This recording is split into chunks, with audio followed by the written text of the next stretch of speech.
Hello. What's up, Jake Cruz? I see you out there. Ready when you are. Let's do it. It is season 3. It is time to talk some karate. Cobra Kai back in the house. We got done right on time. What's up, Andy? You ready to talk some karate today? Yeah, I'm ready to let everybody hear what we were talking about right beforehand, because we were on time and we can't have that, right? We could have streamed, 10 minutes ago. But, I was about to say, let's be clear, we weren't on time. We were actually early. Yeah, but we can't be on time. That's just not how we roll. No, that would be setting a weird precedent. People would be like, "Whoa, new year! What are they doing? They're switching it up." Oh wow, there's no sound. New year, new us. Oh, that's not cool. He says there's no sound. What is that all about? Let me see here. New us. I heard me. Are you sure you're not on mute there, Jake? I just turned my thing off. I heard it. Jake was trying to mute it for you. I heard me because I stumbled when I was talking because I did the same thing you did.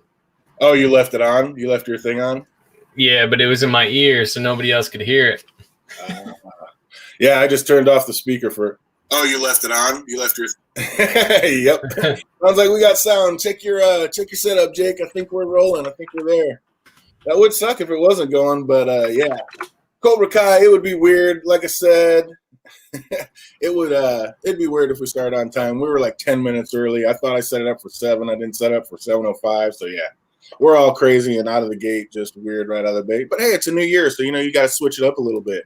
But just a quick brush up. What do you think about old season 3, the start of it? You like it? Pretty good. Okay. It was about like you would think it would be, right?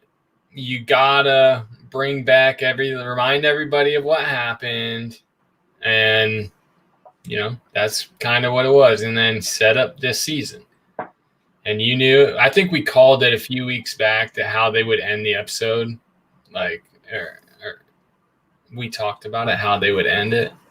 Maybe we talked about it after stream. Because I don't think we did during the stream.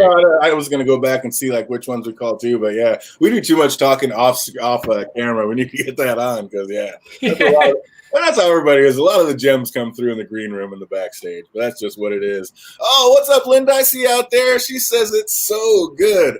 I'm you know me. I made it this long, so I'm not going to switch anything up. I still just go episode by episode. So I've only seen the first one. I'll watch the second one tonight. So we'll be back up on our regular time on Tuesdays at 6:30. So we will be discussing episode 2 on Tuesday and just take it episode by episode from there. But I just watched the first one and I really enjoyed it. And like I said, I can't believe we didn't touch upon a few more just obvious outcomes of what all went down.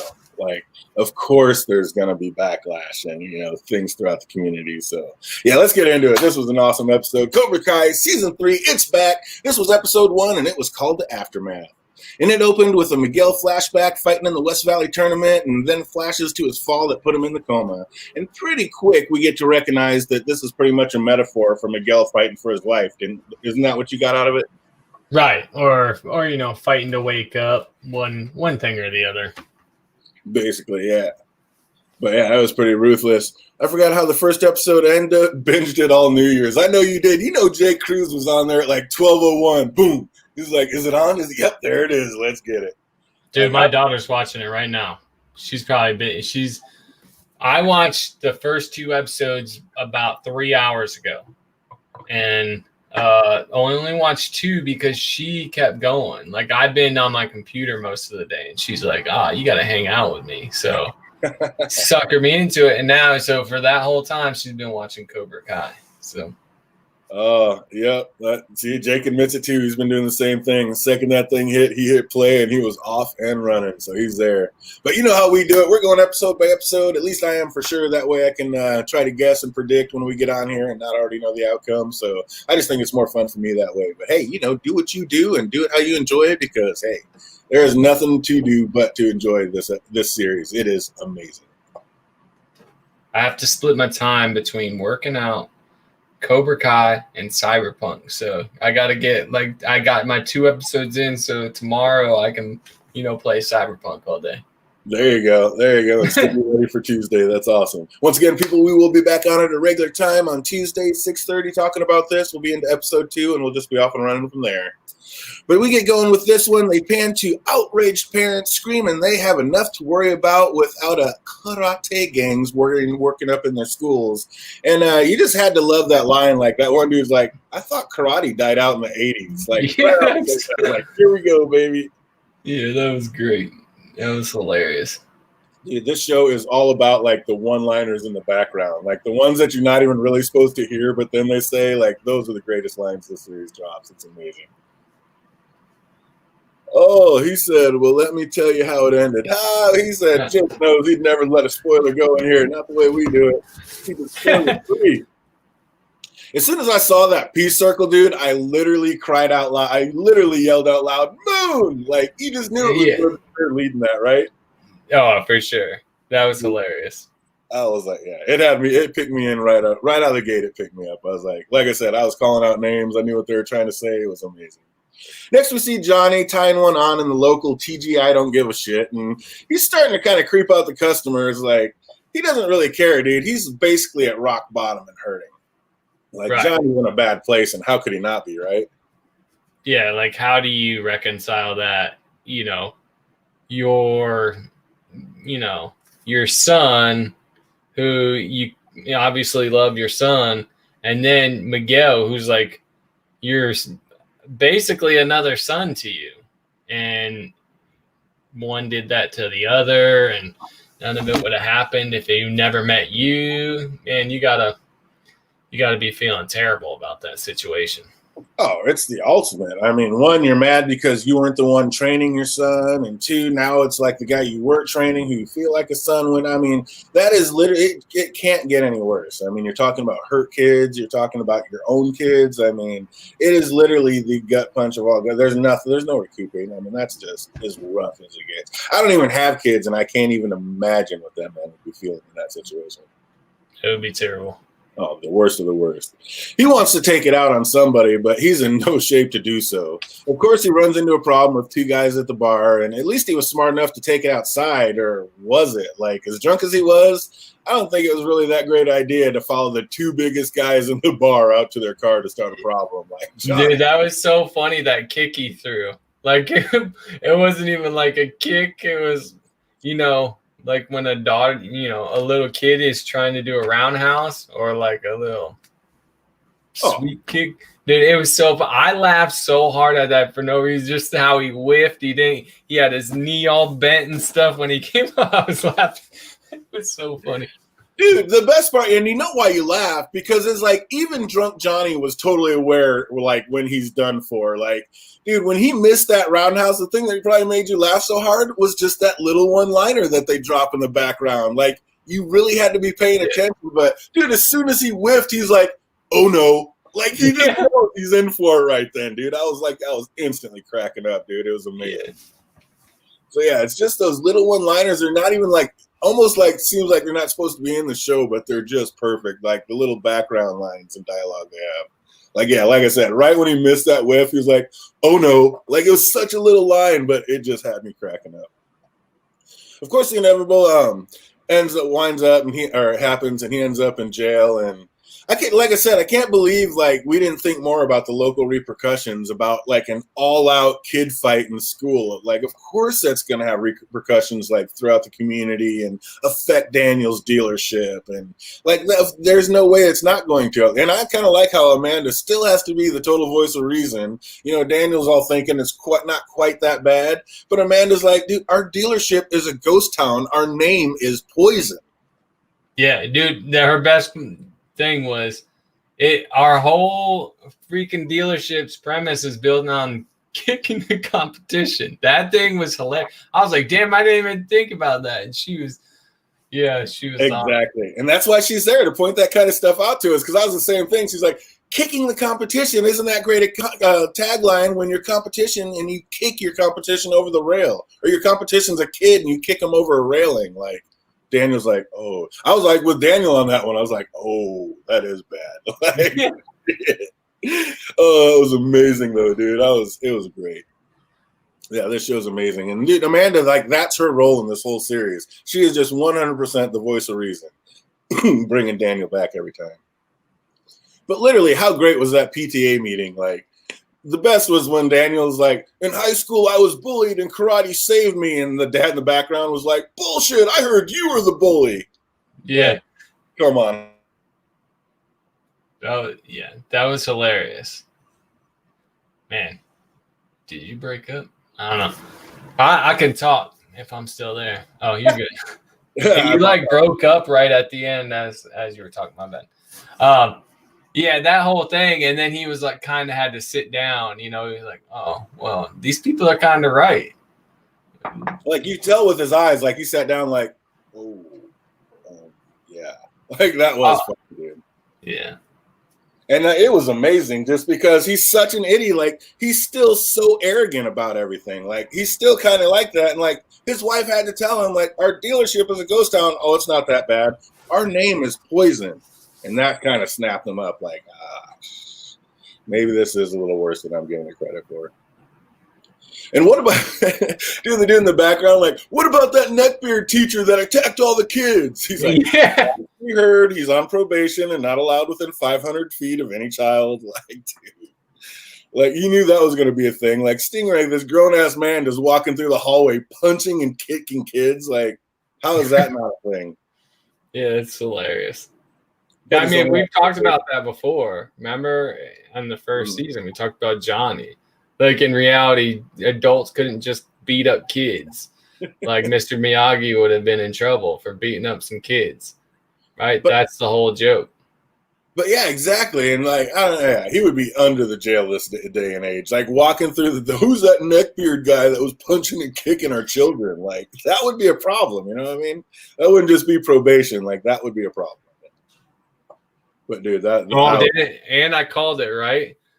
They were like, where were the teachers? And she said, it's our policy. We can't get in between two fighting students. Dude, I was totally thinking like that, man. I was like, holy shit, Andy called that exactly. Because PDA guidelines say that we're not allowed to. It's like, what do you mean? So you're just supposed to let two little kids beat you're supposed to be in charge of these children. So, I mean, I would think it'd be much worse for you to let them hurt themselves than to get in them. I mean, how is that even a thing? I don't get that at all. What about how they're going to deal with the situation? They're going to make the kids hug each other. Oh yeah, hugs not hits. You're like, but this it's like it's like Dare, but this actually works. It's like, just say no, but this actually works. I was like, come on, dude. That was hilarious. Oh my, I was dying. Like, there was a few things like that where I was laughed out loud when she said it, and then they made it even funnier when she's like, it's like Dare, but it works. And it's because they don't just put it up there. They lean into that shit. They're like, they go full tilt on it. I mean, like I said, they walk right up to that cheese line and then bring it back usually. Like, they were like letting you know, we know that this is a joke and we are poking fun at this person, that these type of people. And yeah, he was the perfect high school guidance counselor. It was amazing. Absolutely amazing. How about that mom that was like totally in on all the gossip? Like, she's like, you know, Daniel's trying to pick up for his daughter, and she's like, she was tramping around with that other girl's boyfriend. It was like, excuse me? Like, dude, these parents were in on all the latest gossip. Yeah, that was hilarious, man. Like, maybe Danny has to come with, you know, he has to realize his daughter's not so perfect anymore. Like, he needs a wake-up call on that. Oh yeah, I don't think Linda liked the hugs not hits. It was ridiculous, but it was beautifully stupid. It was amazing. I loved it. He's like, those kind of people absolutely do exist, and most of them are high school guidance counselors. So that's right about where you're gonna find them, or something like that. Oh man, unbelievable. But over to Johnny in jail, and hey, Blondie, does this look infected? Dude, that was disgusting. I was like, did we really need that put in there, dude? That was so gross. I mean, we realized Johnny's at rock bottom, but that was nasty. My daughter turned around to me and was like, is that what that guy's looking like? I've seen someone's foot fall off from gangrene. Ooh. Yeah, and it smelled terrible. But I tell people about it all the time because it's like rotten and stuff. And my daughter's like, is that what that guy's foot looked like? I was like, nah, no, sort of, but no. Yeah, that was awful. I was like, I don't even know if we needed that scene. That was disgusting. So then we get over to Sam getting ready for school. I actually thought when I first looked at her, she must be getting older, just the camera angle, but I actually thought that was Carmen for 2 seconds when they were doing that. I thought it was Robbie's mom. But they're over to Sam getting ready for school, and she seems to have a little PTSD in more ways than one. It seems like she's going to be scarred for life. Like, I don't think she's just going to run through this and, like, be okay. Like, looks like little Sammy's still going through it, which is, I mean, that was rough, man. I mean, that girl pulled out some basically Freddy Krueger knives, like Amanda called it, and was trying to take her out, like no mercy style. That'd be pretty scary for a kid. Jim, was it just me? Okay, she looked at her left arm in the beginning, and then when she took the bandages off, or like when she went to school and showed her cuts, it was on her right arm. Or am I mistaken in that? Wow, I'm trying to think of it now, but oh my God, you might be right. It seems like when she was in the room, it was on her left arm, and then when she went back, it was on her right arm. Mm-hmm. And it should be on her right arm because she was facing a girl and she went to punch her and it should hit there, so it should have been on the right arm. But yeah, when she was looking in the mirror and took off the bandage, that was on the left arm, wasn't it? Maybe they mirrored it. I'll have to watch it again, but that's hilarious. That's like I said, I find fun in watching movies or shows in different ways, and that's one of the ways. I was like, that's the wrong arm. Oh, dude, if that is amazing if they let that slip up. Like, how many people are going to catch that? Because I didn't even think about that till you just said that. Now I'm thinking back. I'm like, I think it is. When she took off that Band-Aid, I think it was on her left arm. And then when she went back, it was because I know it was on her right arm. Right. They were doing the right railing, right? And she was getting ready to punch, and she caught her arm and punched like right through it. So it was 100% her right arm it happened to. So yeah, the fact that was on the left arm, I got to go back and watch that now. See, you heard it here first, folks. Do you see that anywhere else yet? My man Andy breaking it down, sleuth style, Sherlock Holmes. Yeah, good. But maybe she got it on both arms. She's gonna. Also, in that meeting, how cool would it have been if, like, Sam, the rest of the series had, like, a big scar on her face? They could have done that. That would have been great. Because the mom was all pissed off that Sam got suspended, and she's like, that girl went Freddy Krueger on her face. I was like, did she? Right. And then when she had the scar there, I was like, oh, man, they missed an awesome opportunity to give her, like, face scars. Like every video game character ever. That would have been sick. Or like Ready Player One. Dude, I'm sitting there thinking, why I'm being so quiet? And I'm thinking back to like last season when it first happened. And now I want to say, like, when I saw her in the hospital bed after she got her scars, it was on her left arm. Because the camera was over here and it was panning this way. And I could have swore it panned it. So maybe that was almost like an homage, like, hey, we screwed this up. And did anybody notice? And they're like giving a quick little homage to that. That would be amazing. But yeah, I'm starting to think now, like, I thought when she came back and she was getting those stitches in the operating room or they were in the hospital, I thought the camera was on her right side and it was panning into her left arm. But it was her right arm that got hit. Now I got to go back and watch all that, break it down. We'll let you know on Tuesday how that all breaks down, folks. But yeah, the more I'm trying to picture it in my head, that's the way I'm seeing it. So holy shit, that's crazy. Oh, my man Jake Cruz says Tori is legitimately disturbed. Yeah, she was. We knew she wasn't normal. She was crazy girl when she first came in. We just didn't realize how crazy that down the rabbit hole that went because she's all the way loco. But back to school, and the quiver is gathering, and Mitch notices some freshman girls, and Hawk is ready to show them how it's done. Unfortunately, the girls saw everything at the fight and the party. Keep it moving, bedwetter. Yeah. Oh, my boy Hawk. You get too big for your britches. Your man's gone down quickly. Yeah. That kid is, he went from being just one who flipped the script and a superstar to overboard, just what an asshat. He's, he hit that thing early where it's, die a hero or live long enough to become the villain. Like, he hit it way early, buddy. It didn't take long. We know this show moves fast-paced, but oh my goodness, Hawk, you gone down fast. But Hawk's really ready for round 2, especially now after hearing that from the girls. And unfortunately for him, Dimitri is no longer scared of him. After kicking him into the glass trophy case, like he has no fear anymore. And like all that showing us like just how nerdy Dimitri is. And now he's all, what? Female humans know I exist? Like, I don't know. Are you feeling like how cocky Dimitri is right now? I think he's still just nerdy. Well, let's be real. 9 times out of 10, Hawk's going to kick the shit out of Dimitri. If they weren't at school, I mean, if I was Hawk, I'd just beat the shit out of him outside of school, right? Because you know he's going to win most of the time. He just didn't win that time. Well, he got caught off guard because he didn't realize that Dimitri finally had learned how to fight. So he just thought he was going to walk right through him. And then all of a sudden, Dimitri catches him like with this roundhouse kick from nowhere. Like, I didn't even know you had that in you, kid. I didn't know that was an option. So, yeah, you're right. Now that he knows that, Hawk would just smack. I mean, dude, other than Miguel, there's nobody Hawk's losing to. So, yep. I don't know. I just like they just took all this time and just dug it into our brains how nerdy this kid is. And I don't know. I'm not feeling the payoff like that quick turnaround about him being a badass now. And girls like him, and now he's the new Hawk. And he's even walking up to Sam like, hey, Captain Marvel, same team. Like, he's just Mr. Man now. Like, come on. Like, you just spent all just got some confidence in him. Just a little bit. He said girls talking to him. I thought he's still being nerdy in that. Like, he's half serious. So I just think, like, I don't think he's half serious. I think he's 100% serious. He's like, female humans know I exist. He's a 100% nerd still, but I guess they're showing you that nerds can be cool. I mean, is that the theory? I mean, I guess.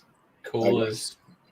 That's what I got out of what the show's trying to tell me is like, hey, you can be just the biggest nerd in school and still be badass. Like, that's what I got out of it, which was, I don't know, kind of an oxymoron and weird to me. I mean, you can. I suppose so. But next we see Yasmin is back from Paris, and Aisha's parents have actually sold the house and moved her to a private school. So I saw some kind of thumbnail, like the real reason she's gone or she quit or got fired. I haven't looked into it or anything, but looks like our girl Aisha is out of the series. I wonder what happened with that. I did not know. I didn't know when they said that. I wasn't sure if she was going to come in or not. And then now that, you know, this is the first I'm hearing about it. So that sucks. I wondered when I was watching it, but. Yeah, when I watched the thumbnail, it said, I saw 2 different thumbnails. I didn't click on either one of them, but one said she quit and the one said like the real reason she's not there anymore, what happened or. So, yeah, I don't know what happened. But, yeah, once I saw that, I was like, oh, I guess she's really not coming back. And this is just them writing her out of the story just like that. Boom, boom. She was like one of the first ones. She was one of the first little star kids. So that's kind of crazy. So, yeah, if you know anybody watching this later and you know what happened to our girl Aisha, let us know down below. What happened to her? Did she quit? Did she get fired? Did they just want to move on? What happened? Negotiated terms issue? That's what Jake says. She wanted too much money. She was one of the first stars of the show. So, I mean, I could see her maybe wanting more money and they're trying to push her. But wow, that's weird how long that takes to come in the stream. It just clicked in just now. But yeah, if it's I mean, that's what you kind of got to figure. It's got to be right is negotiate unless you got some other better offer for another bigger show or whatever. But man, this is like the hottest thing on TV. So I can't imagine not wanting to be on one of like the top 5 series on television. Which this is. Yeah, for sure. So yeah, imagine like Ron Weasley trying not. He's like, I'm not gonna be in Harry Potter anymore. Exactly. You know? Exactly. It just doesn't make sense. Like that's who you are right now. Typecast or not, you'll grow up later. But man, take that money. Make that money right now. Speaking of school, they have totally beefed up security at West Valley High, like metal detectors, backpack checks, the whole 9. It's like they are not messing around anymore. Like. That brawl has really changed things 100%. Yeah, I was laughing because they're like checking everybody's bags. I'm like, dude, only like 1 kid used a weapon. Well, I guess 2, and one of them was a book. So everybody else has their guns right here. Like that's how they were kicking ass. Exactly. And that's what, like, I mean, that's exactly what I was thinking. I was like, they're saying they're going overboard, and I understand it, you know, in case there's going to be repercussions or trying to, you know, stop anything from further. But I was just like, nobody used any weapons. What's up with the metal detectors? And you're checking book. What are you going to take people's books away at school? Because yeah, like you said, that's the only weapon that got used. Which I just hated. But yeah, and then they just leaned into that this episode too. Just like, I've got this hard hitting knowledge in here. Just you dick. It's like you had to use a book and you're still talking smack. That's ridiculous. And like, how I don't understand. Like, he didn't like all that shit about Cobra Kai, but he's gonna do it now that he's like part of Miyagi-Do. I don't even understand that. That's the kind of stuff he didn't like. Right. Well, I mean, seems like he said like right out of the bat that he didn't want to fight and that he wasn't going to throw the first punch. So he didn't want to do it. But yeah, I mean, I guess he just thought he was protecting himself at that point. But I mean the talking shit part about the book. Oh yeah, now that it's flipped, yeah, exactly. Yeah, that whole thing was, I don't know, they're trying to flip the script and like everything's gray. There's no right or wrong. There's no heroes or villains. Everybody's kind of walking this gray area. But Sam thought she was ready to get back to school, but 10 steps in, she realizes it's just not going to happen. Like I said, that PTSD is still kicking in, and she's just not ready to do it. So we flash back out at the LaRusso dealership, and Daniel's trying to track down Robbie, and we also see times are so bad that they had to hire back Cousin Louie. Yeah. Immediately when they saw him, I was like, I thought he was fired. Like, I thought he was gone, and they mentioned it, so that's good. Exactly, and he's got some new skills.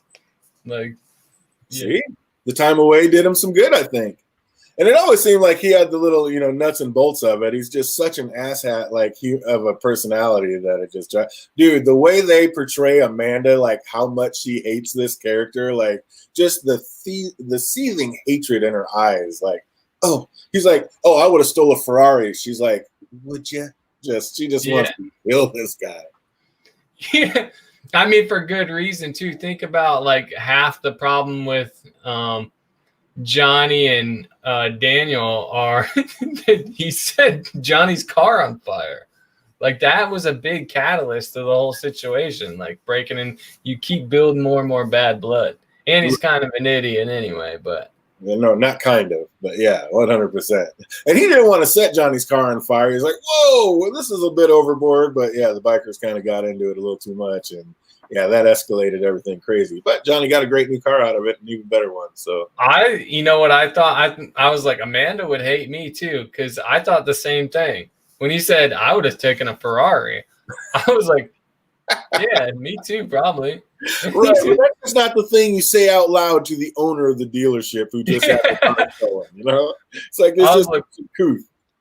I wouldn't have taken a Ferrari, but I was thinking, at least he stole like a shitty van. Like, and that's what he was saying. He wasn't saying it like, man, I would have stole a Ferrari, to have fun in the Ferrari. He's like saying it's not so bad. Like I would have taken a Ferrari, and all he did was take an old van. No, so he was actually being nice in it. I think it was the other way. I think he was like, this kid's an idiot. I would have taken a Ferrari. No, let's put it up. Who thinks that he was being nice? He was like halfway defending the kid. Whatever. What's his name? I always forget his name. Holy moly. Robbie? Robbie. Jeez. So who thinks he was being nice to Robbie, and who thinks he was saying, I would have taken a Ferrari, like, the kid's stupid because I would have taken a Ferrari.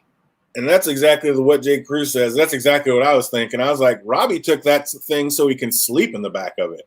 Like that's like basically a motorhome on wheels for a little kid. So I figured he took that big old station wagon, so he could camp out and sleep in the back of it because you can't sleep in a Ferrari.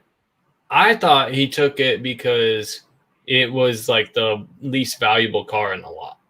Like that, in my eyes, I thought that's what he was doing. They pointed out something different, but you would notice if your least valuable car is missing. So I don't. If you had this junky old woody van on, like you would notice if that thing was missing. Like, who sold the Woody out there? I would have been like, how'd you sell that? We need to give that person a raise. It's a trade-in lot. So I mean, those are cars that are just coming in on trade all the time. I'm sure they don't have that big. I mean, it's not like they're new vintage stuff. So yeah, but he's an Audi dealer. Right? So he's selling Audi. How many people are trading in their 1993 Woody van or minivan to get an Audi? That's what I'm saying. We're looking at it like that. It depends on how busy you are and how much inventory you have coming in all the time. I mean, it'd be tough to stay on it, but and I think don't they like sell it because Johnny and they're talking about Ferraris and stuff. So is it an Audi dealer or is it like a just high end car dealership? Maybe high end cars, but how many people are going from? Still, my point still stands. Right, yeah, with Woody. But again, like I said, I think he's just like, oh, you got this car? Yeah, I mean, a trade-in's a trade-in. It's not like they're looking at the car. They just want to get you out of your car and into their new one. So, but yeah, I get it. Linda thinks he took the van so he wouldn't look suspicious. Maybe, could be. And he was also smart enough, as we see, to get rid of the locker, the GPS. So we already know Robbie's smart, and if he doesn't want to be found, he's probably not going to be found. But everyone has their use, and Lou's no different. He shows Daniel and Amanda that he solved the crime that they hadn't even realized. And like we were talking about, Robbie stole the vehicle. And Amanda wants to call the cops, but of course Daniel doesn't want to. He wants to bring him in himself. And he says it's because if he grabs him and brings him in, it'll go easier on Robbie because the lawyer said if the cops just find him out there, they're going to throw the book at him. Do you think it's really more for Robbie or is it just more for like Danielson? It's probably both. Like Daniel hates Johnny, and that makes him make bad decisions. And like he's vindictive about that. But the kid, I mean, I think he really cares about Robbie. So it's not necessarily just. It probably does benefit him too, and he realizes that. But I don't think that's the reason he's doing it. And I'm the biggest Daniel hater out there. So if I can say that, then. That's true. Yeah, I think you're right. I think there's a little 50-50, but I think a little bit more is just for his own. He needs to like clear this, and he's got his student out there, and it's bringing bad name on him, so he needs to be the one to bring it in, and once again try to be the one to save the day. But yeah, I don't know. It's like Danielson, you just never know with that guy. So crazy. But it's great how just by like I was saying about Amanda's face, how much she just hates. She's like, I would have stole a Ferrari. He's like, oh, would you? Like the way her eyes went right there. Like she's such a great actress. I love her. But what was that scene with the Bales bondman all about? Was that really like just an homage to Dog the Bounty Hunter, or that was another scene that just seemed way out of place? Yeah, I think it was. It was like because how he talked to him, and it's like the H2, like a Hummer. And like the way he said it, it was like, oh, I better show up for your thing or I'll hunt you down in the streets like a dog. I was like, yeah, come on, dude. Like just a little on the nose there, wasn't it? Yeah. I think it's just they like making fun of things. Like I'm down for it. It was just weird. It just seemed a little out of place, but he's like Johnny's, especially the way Johnny came back at him, like, come at me, bruh, or would you, bro? Yeah. He's like, what about that, bruh? I was like, it just was awful. I didn't like that line. I did because he was making fun of it. Like it's making fun of dog because at the end he's like, I'll hunt you down like a dog, bruv. And then Johnny's like, oh, would you? Or oh, will you? Or we'll see about that, bruv. Yeah, it was ridiculous. I don't know. I don't know. It was just weird. It just seemed out of place, I guess. That whole thing just seemed a little forced. But yeah, it was weird that they were dropping. Like they were showing that he got bailed out. I think it was like just the whole thing, and they took it as an opportunity to make fun of Dog the Bounty Hunter. There you go. And I do like the fact that they did show that he got dropped off at the hospital and not at home. Like even though that one dude said he smells like a fucking shit took a shit, he's still like not going home to take a shower. Like he's got nothing but Miguel on his mind and wants to go see how his boy's doing. But if you see Carmen, man, you don't want to be looking like that. Like you're never going to get in like that. But Johnny got dropped off, and instead of at the hospital instead of home, and even after already being told, like I just said, then he tries to like sweet talk his way into the ICU, like just looking like a battered bum. Like he's got like the pretty blonde locks, and I'm sure he's used to being able to sweet talk women here and there, but I just don't think he realizes just how rough he's looking and how bad he smells. And like I was giggling my ass off, like the fact that he's trying to sweet talk a chick right there, like oh my god, that was hilarious. And like pure Johnny, it's like, yeah, buddy, you need to look at him there, buddy. Be a bad girl. Like that was so funny. Oh man! But then he hits the road looking for Robbie, but only finds the GPS tracking device laying in the grass, and he's freaking out. But he has one more idea where he might be. And of course, we're all on the same page there. And then Johnny's in the bathroom playing dress up, but someone looked at him. He's like, "Hey, doctor, can you take a look at this?" And he took one look at Johnny's battered face and was like, "You're not a doctor." And Johnny just knew it was time to figure out another way. Like, the fact that he was even trying to pass that off was hilarious. Yeah, I was waiting for the hijinks, but it didn't happen. Well, it didn't. They were like, once again, poking fun at like 80s movies, or like where someone would find a jacket and just sneak in like no one would notice. Exactly. They're like, dude, yeah, come on, look at you. He's like, "You're not a doctor." That was fantastic. But he does just that. He found another way, and he bashes his head into a metal towel dispenser, which seems to do the trick and gets him admitted into the ICU. So he's going to get to see his boy anyway. Outside, Daniel heads to Miyagi-Do to see if Robbie might be there, but nope, not Robbie. It's Sam. And hey, why aren't you in school? Uh-oh, time for some daddy advice.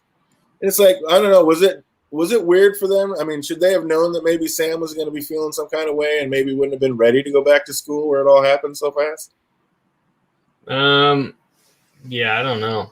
I don't know that I would expect her to skip school. I don't know. Maybe I would. I'd be like, do they know that it's all her fault? Like 100% her fault? Like well, they did well in the PTA meeting. They heard that. Yeah, but they didn't. Other boy's boyfriend. She was tramping around with that other boy's boyfriend.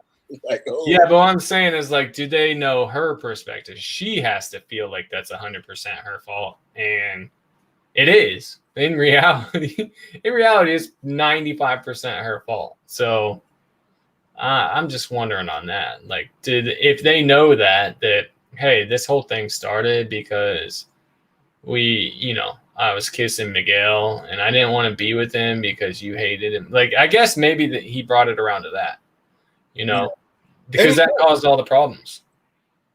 Absolutely.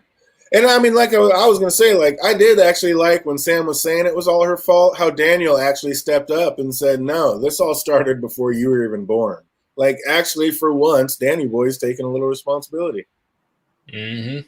Which is amazing because he hasn't done, it's never his fault. It's always somebody else's fault. And this is the first time in the entire series where he actually stepped up and was like, "No, this is my fault." It's like, this started way before you were born. Chick Cruz says he would have at least shaved to try to pass off being a doctor. I think his face was way past shaving. I'm sure I would let her go back to school. I'm not sure I would let her go back to that school. That's the other thing I was thinking, Jake. I was like, I might be re-enrolling her into I might be taking the Aisha parents thing. It's like, your name's already Poison here. You might want to just uproot everything and just move it on. Like, move the dealership. He's got a few dealerships. So just move houses and go to like a private school. It's not like you can't afford it. Like, you might just want to switch it up completely. And then private school kids will be like, "Ooh, you're that badass girl that was in the karate fight. She'd be a star instead of a pariah, I don't know. In high school, she was like upset later, like, oh, even if you win a fight, you're not looked at as badass. Not in my school. The school I went to, there was a girl that beat the shit out of this other girl, and she was like famous for it. That was like my second year of high school. So for half that year and 2 more years, that was like, she was famous for how bad she beat this girl. It was great. Yeah. Well, maybe the mentality is a little different at like different public schools. Like, this is maybe West Valley High School. This is basically one step under Beverly Hills High. So, oh yeah, it might be a little different, but yeah, I'm the same way. Yeah, it's like, dude, when you whip somebody's ass, then you were the one you didn't have to worry about nothing. So I don't know, kind of know why she's so freaked out. But and in the end, when Daniel tells her, you got to face your fears, she does just that and sees that it works out. Got something to say? Say it to my face. And those girls were like, I ain't got nothing to say. I'm about to get my ass whooped. It's like, sorry. So That actually made sense. So while giving Sam the fatherly advice, like I was just saying, he realized that he needs to follow it as well, and it's time to put an end to the feud with Johnny. And speaking of Johnny, how great was it to see like the pure horror on the face of that nurse that was like treating him? He's like, "We may need to keep you overnight." He's like, "Oh, the blood in my urine? That's no big deal." And then he's like, "But this is starting to hurt." He's like, "A little Ben Gay ought to take care of it though, right?" And he like pulls up his shirt, dude. He's probably got like broken ribs or worse. Like, he's all jacked up. I was like, dude, Johnny, you're in a bad way. Yeah, that was funny.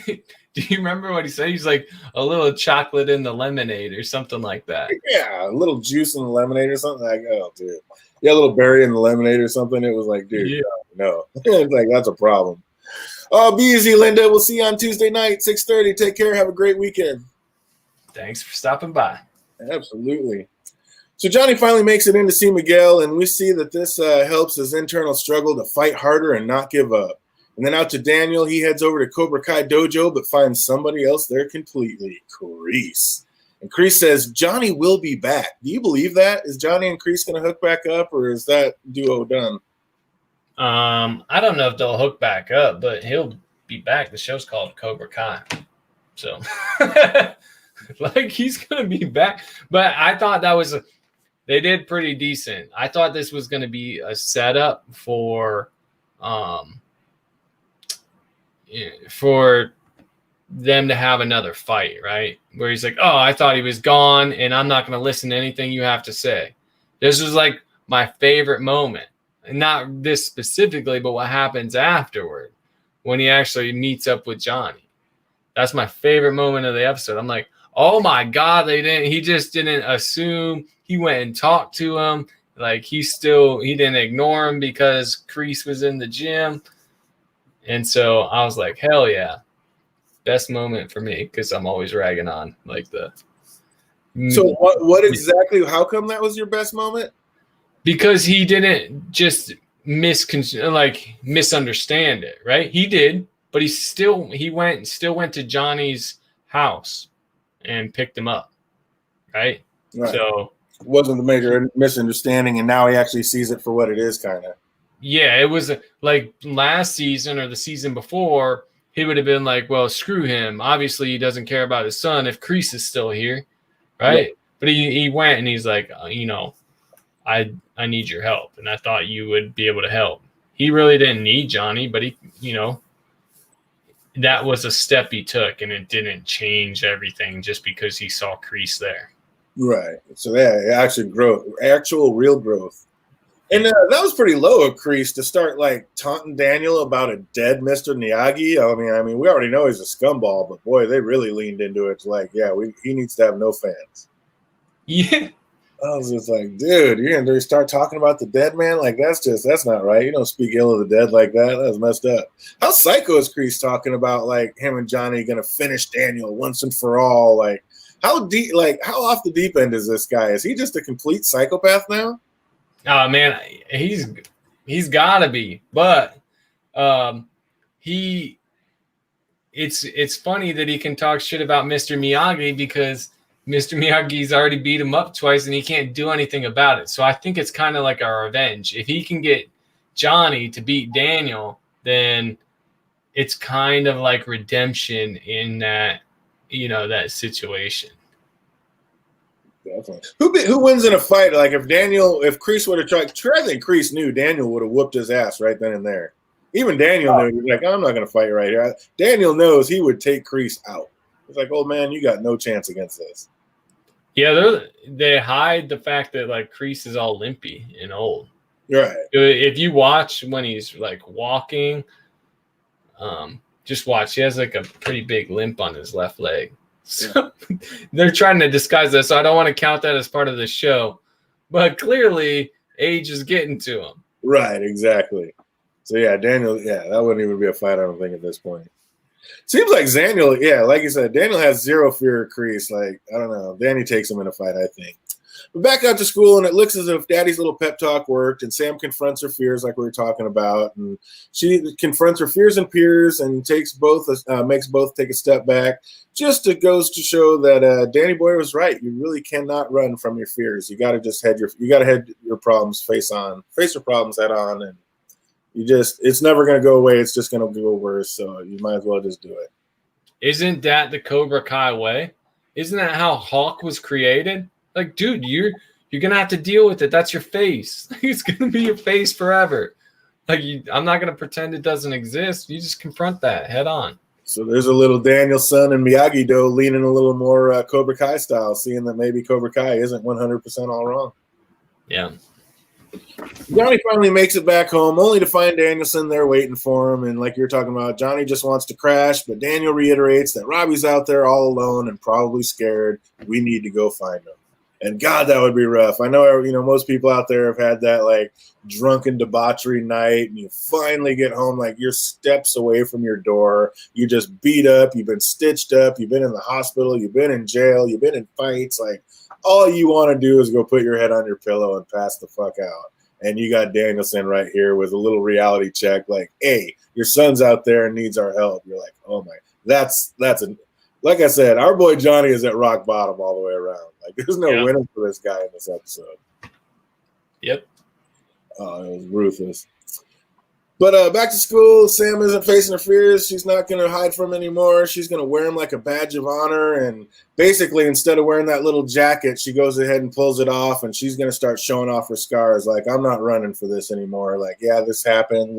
There it is. What? And, like, basically, she's showing it's not going to let her run her life anymore. She's just going to keep going. So I like how they showed that one off. So they ended up, Daniel says the only way they're going to end this and be able to help the kids is by working together. And we get a flashback to the hospital, and I just knew, like, right out of the gate. And that's another one we should have guessed. Like, how long are they going to keep Robbie in coma? Because I basically figured that they were going to end the first episode with him waking up. And basically that's exactly what it was. They show Miguel waking up, and, yeah, we should have taken bets on that because that would have been a good one. Like, how many episodes do they have him down and out in a coma? For some reason, I thought we did. Did we? I'll have to go back and check that out because I was kind of shocked that we didn't. I was like, how did we not talk about that? Like that and the fact that how there's going to be a bigger outlash locally, like what happened. Like you have two warring Cobra Kais and you're a big dealership and big in the school and all this and the community and all of a sudden, like basically you're the reason all these kids got hurt. Like that's going to have an outfall. That's going to be a problem. Yep.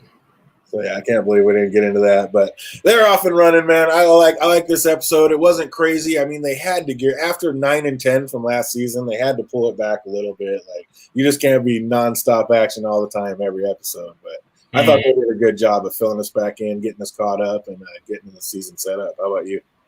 Yeah, it was good. I liked it. It was good. So we're all set off on the right direction. I'm excited to watch this next episode and talk about it on Tuesday. So we're going to be back doing it 6:30. Any last thoughts on this one? Did they show Robbie in this episode? They did at the very end. They basically showed him, and our man Robbie was looking a little rough with the hoodie over his head. When Daniel was talking about it, and they were doing the Robbie or the Miguel flashback in the montage, and Daniel was like, "This is our fault. We need to set it right." And at the very end of that montage, right before Miguel woke up, they had Robbie in that hoodie, like. Oh yeah, he looked like Nick Foles with that new haircut. Yeah, he looked weird. He didn't look like the pretty boy Robbie. Like they made him look like rough, like he's struggling a little bit. So I'm wondering, like, how long's he been out there now? Because you got to figure it's been at least 2 weeks because Sam got expelled for 2 weeks and now she's back at school. So we're a couple weeks into this. We know this show likes to fly, but yeah, it looks like Robbie. I mean, the fact that he's out there counting change, he's smarter than that though. But I guess he can't pull any major scams because his face is all over the news. So. Yeah, but man, if you didn't know that was him, would you guess that's him? No, it didn't look anything like him. Like, if you didn't know the story or what was going on, I didn't. I was like, who is this guy at first? And then I was like, oh my God, that's Robbie, because who else would it be, right? Just his facial structure. I swear he looks like Nick Foles to me. I was like, dang, how they got Nick Foles' son on there? Jake Cruz says he dyed his hair. I think that's just them trying to make a little pretty boy look a little rough and haggard who's been out there struggling for the last 2 weeks or something, last 3 weeks. I don't know. But yeah, I don't know. I didn't let him count and change. I was like, Robbie's smarter than that. I think he would have figured something out, but he's doing what he does. Do they find him next episode? Do they drag it out? Or are they going to show Robbie out there struggling on his own? Or do Daniel and Johnny pick him up pretty quick? I think everything happens pretty quick on this show. How many episodes do you got in the season? 10? Yep. So, yeah, you got to find them pretty soon. You got to bring everybody back together. You're starting to build the arc.